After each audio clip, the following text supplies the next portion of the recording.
Throughout this, one of the reliable sayings that we've had on my video series is we need to be proactive, not reactive. So throughout this whole episode, it seems to me that world governments have been reacting to problems once they realize they have it, rather than proactively preparing to prevent the problem. Now, I think it was possible to close down and isolate much earlier. Now, the problem with that is that people don't see the disease, so they don't understand the need for it. But I really believe you can overcome that with good quality public health education, because people aren't stupid. They've got a concept of disease.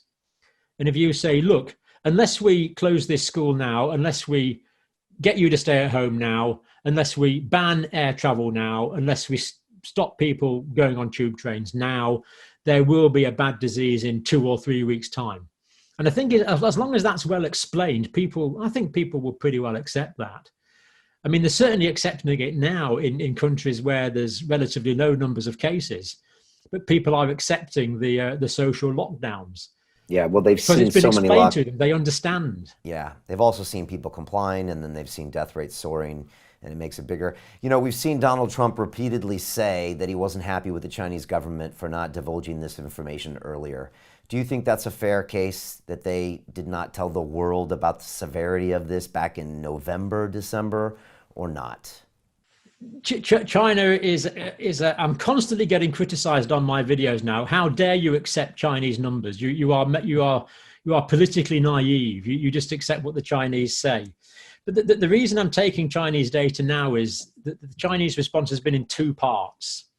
Now, we know the great hero, Dr. Li, who tragically died. He flagged this up in, I think it's probably late November, as you rightly say, Brian. And he put it on a blog, didn't he? And he got in trouble for it. And he said, there's something bad happening here. That was late November. Wow. Late November, I think. Yeah. So the police actually came around. They dragged him away. They forced him to sign a retraction. And a few other doctors flagged it up. And what those doctors said, well, look, there's a SARS type illness here, a severe acute respiratory syndrome illness, as had happened in 2002, 2003. And that was inconvenient, because it was Chinese New Year.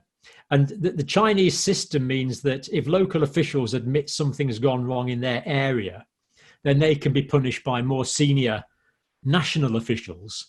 So the local officials tried to hush this up, and then they did hush it up. So quite a few weeks of absolutely precious time was wasted.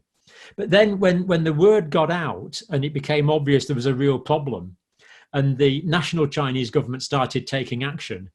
For example, I think it was the 25th of January, maybe about then, they actually, or was it before then? They actually closed down Wuhan. They just shut down the whole city. So 2 months later. It's a long time. But basically, I think you can say 6 weeks were wasted. Now, if we'd acted as soon as Dr. Li said it was time to act, we could probably have reduced this pandemic by, who knows, I don't know, three quarters, something like that. Would it have ever left even China or Wuhan? It could well have been contained within China, yes.